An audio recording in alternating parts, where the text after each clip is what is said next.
Assalamualaikum warahmatullahi wabarakatuh. Kami perwakilan dari kelompok 7 akan mempresentasikan mengenai jenis dan bentuk koperasi. Nama saya Zainal Arifin, saya sebagai moderator, dan di samping saya ada rekan-rekan saya, yaitu Elsa sebagai pemateri yang pertama, Rizkia sebagai pemateri yang kedua, Nurma sebagai pemateri yang ketiga, dan Mulyadi sebagai pemateri yang keempat. Baik, kita langsung saja ke pembahasan yang pertama, yaitu akan disampaikan oleh Elsa. Izin memperkenalkan diri, nama saya Elja Jahro Anissa dari kelompok 7. Di sini saya akan menjelaskan jenis dan bentuk koperasi. Pengertian koperasi. Secara etimologi, koperasi berasal dari bahasa Inggris yaitu cooperation.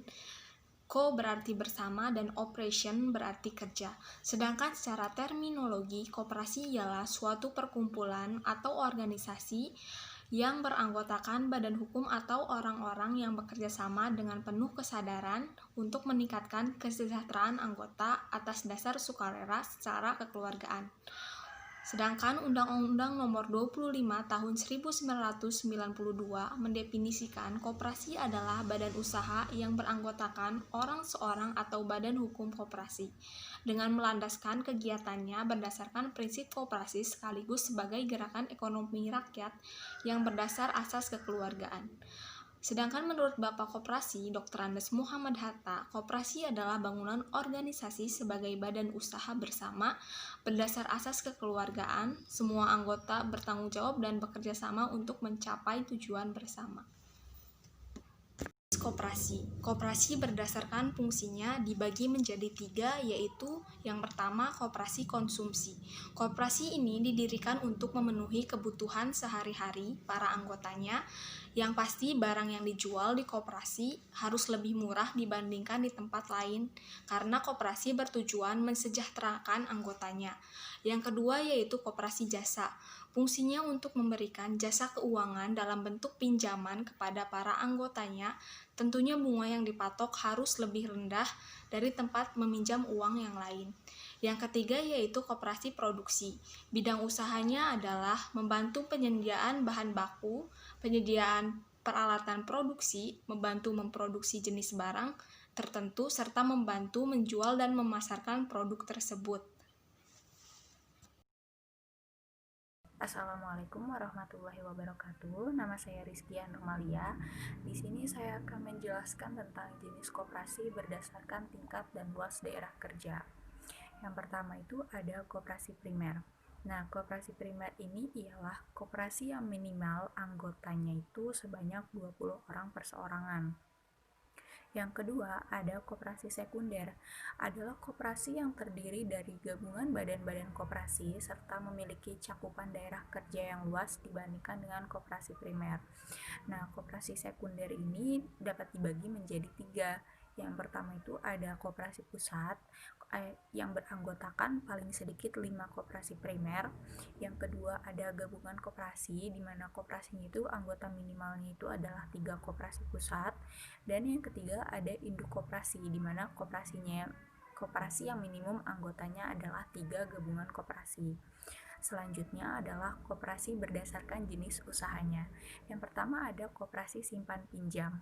Koperasi simpan pinjam itu adalah koperasi yang memiliki usaha tunggal yaitu menampung simpanan anggota dan melayani pinjaman.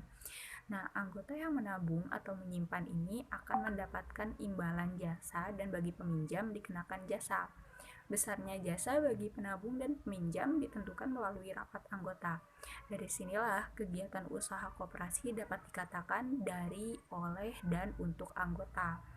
Yang kedua ada koperasi serba usaha, di mana koperasi ini adalah koperasi yang bidang usahanya bermacam-macam. Misalnya unit usaha simpan pinjam, unit pertokoan untuk melayani kebutuhan sehari-hari anggota juga masyarakat, unit produksi dan juga unit wartel. Yang ketiga ada koperasi konsumsi. Koperasi konsumsi adalah koperasi yang bidang usahanya menyediakan kebutuhan sehari-hari anggota. Nah, kebutuhan yang dimaksud itu misalnya kebutuhan bahan makanan, pakaian, perabot rumah tangga. Yang keempat, ada koperasi produksi. Koperasi produksi adalah koperasi yang bidang usahanya membuat barang atau memproduksi dan menjual secara bersama-sama. Anggota koperasi ini pada umumnya sudah memiliki usaha dan melalui koperasi para anggota mendapatkan bantuan modal dan pemasaran. Selanjutnya yaitu koperasi berdasarkan keanggotaannya. Yang pertama ada koperasi unit desa, adalah koperasi yang beranggotakan masyarakat pedesaan. Koperasi ini melakukan kegiatan usaha ekonomi pedesaan, terutama pertanian. Untuk itu, kegiatan yang dilakukan KUD ini antara lain menyediakan pupuk, obat pemberantaman, benih, alat pertanian, dan juga memberi penyuluhan teknis pertanian. Yang kedua, ada Koperasi Pegawai Republik Indonesia atau disingkat KPRI. Nah, koperasi ini beranggotakan para pegawai negeri. Sebelum KPRI, koperasi ini bernama Koperasi Pegawai Negeri atau disingkat KPN. KPRI bertujuan terutama meningkatkan kesejahteraan para pegawai negeri atau anggotanya itu, dan KPRI itu dapat didirikan di lingkup departemen atau instansi. Yang ketiga, koperasi sekolah. Koperasi sekolah ini memiliki anggota dari warga sekolah, yaitu guru, karyawan, dan siswa. Jadi koperasi sekolah itu memiliki kegiatan usaha menyediakan kebutuhan warga sekolah seperti buku pelajaran, alat tulis, makanan, dan lain-lain. Keberadaan koperasi sekolah ini bukan semata-mata sebagai kegiatan ekonomi, melainkan sebagai media pendidikan bagi siswa, antara lain berorganisasi, kepemimpinan, tanggung jawab, dan juga kejujuran. Sekian dari saya, akan dilanjutkan oleh kawan saya yang lain. Terima kasih. Pasal 15 Undang-Undang Nomor 12 Tahun 1992 tentang perkoperasian disebutkan bahwa koperasi dapat berbentuk koperasi primer atau koperasi sekunder. Dalam penjelasan pasal 15 Undang-Undang Nomor 12 Tahun 1992 disebutkan bahwa pengertian koperasi sekunder meliputi semua koperasi yang didirikan oleh dan beranggotakan koperasi primer atau koperasi sekunder berdasarkan kesamaan kepentingan dan tujuan efisiensi, baik koperasi sejenis maupun berbeda jenis, atau tingkatan koperasi sekunder dibentuk oleh sekurang-kurangnya 3 koperasi yang berbadan hukum baik primer maupun sekunder. Koperasi sekunder didirikan dengan tujuan untuk meningkatkan efisiensi, efektivitas, dan mengembangkan kemampuan koperasi primer dalam menjalankan peran dan fungsinya. Bentuk koperasi menurut PP Nomor 60 Tahun 1959. Bentuk koperasi ialah tingkat-tingkat koperasi yang didasarkan pada cara-cara pemusatan, penggabungan, dan perindukannya. Yang pertama ada primer, yaitu koperasi yang minimal memiliki anggota sebanyak 20 orang, biasanya terdapat di tiap desa ditumbuhkan koperasi primer. Yang kedua yaitu gabungan, koperasi yang anggotanya minimal 3 koperasi pusat, di tiap daerah tingkat 1 atau provinsi, ditumbuhkan gabungan koperasi. Yang ketiga pusat, koperasi yang beranggotakan paling sedikit 5 koperasi primer di tiap daerah tingkat 2 atau kabupaten ditumbuhkan pusat koperasi. Yang keempat, induk, koperasi yang minimum anggotanya adalah 3 gabungan koperasi di ibu kota ditumbuhkan induk koperasi. Assalamualaikum warahmatullahi wabarakatuh. Perkenalkan, nama saya Ahmad Mulyadi. Di sini saya akan menjelaskan bentuk koperasi menurut undang-undang. Undang-Undang Nomor 12 Tahun 1967 tentang pokok-pokok perkoperasian masih mengaitkan bentuk-bentuk koperasi itu dengan wilayah administrasi pemerintah, tetapi tidak mengatakan ekspresif bahwa koperasi pusat harus berada di ibu kota, kabupaten, dan koperasi gabungan harus berada di tingkat provinsi. Dalam membentuk koperasi pasti dibutuhkan sumber-sumber modal, seperti halnya dalam bentuk badan usaha yang lain.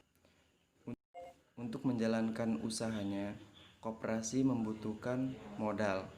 Adapun modal koperasi terdiri atas modal sendiri dan modal pinjaman. Modal sendiri meliputi modal sebagai berikut. Simpanan pokok adalah simpanan uang yang wajib dibayarkan oleh anggota kepada koperasi pada saat masuk menjadi anggota. Simpanan pokok tidak dapat diambil kembali selama yang bersangkutan masih menjadi anggota koperasi. Simpanan pokok jumlahnya sama untuk semua anggota. Simpanan wajib. Simpanan wajib adalah jumlah simpanan tertentu yang harus dibayarkan oleh anggota kepada koperasi dalam waktu dan kesempatan tertentu. Misalnya, tiap bulan dengan jumlah simpanan yang sama untuk setiap bulannya. Simpanan wajib tidak dapat diambil kembali selama yang bersangkutan masih menjadi anggota koperasi. Cadangan. Dana cadangan adalah sejumlah uang yang diperoleh dari penyisihan sisa hasil usaha yang dimaksudkan untuk memupukkan modal sendiri, pembagian kepada anggota yang keluar dari keanggotaan koperasi, dan untuk menutupi kerugian koperasi bila dibutuhkan. Baik, terima kasih kepada rekan-rekan semua yang telah menyampaikan materi presentasi kita kali ini. Saya akan lanjut membahas tentang kesimpulan dan saran. Kesimpulannya adalah, pada dasarnya koperasi dibagi menjadi beberapa jenis. Ada yang berdasarkan fungsinya, berdasarkan tingkat dan luas daerah kerja, ada juga yang berdasarkan jenis usahanya. Misalnya koperasi pegawai negeri, koperasi karyawan, koperasi sekolah, dan lain-lain. Pada pasal 24 ayat 4 Undang-Undang Nomor 25 Tahun 1992 disebutkan bahwa hak suara dalam koperasi sekunder dapat diatur dalam anggaran dasar dengan mempertimbangkan jumlah anggota dan jasa usaha anggota koperasi secara seimbang. Dalam bentuk koperasi pasti dibutuhkan sumber-sumber modal seperti halnya bentuk badan usaha yang lain. Untuk menjalankan kegiatan usahanya, koperasi memerlukan modal. Adapun modal koperasi terdiri atas modal sendiri dan modal pinjaman. Sarannya adalah, kami sebagai penulis bahwa makalah ini banyak sekali kesalahan dan sangat jauh dari yang namanya kesempurnaan. Tentunya kami akan terus memperbaiki makalah ini dengan mengacu pada sumber yang dapat dipertanggungjawabkan nantinya. Oleh karena itu, kami sangat mengharapkan kritik dan saran tentang pembahasan makalah di atas. Baik, cukup sekian dari kelompok kami. Kurang lebihnya kami mohon maaf. Semoga pembahasan kali ini dapat bermanfaat bagi kita semua. Wabillahi taufiq wal hidayah. Wassalamualaikum warahmatullahi wabarakatuh.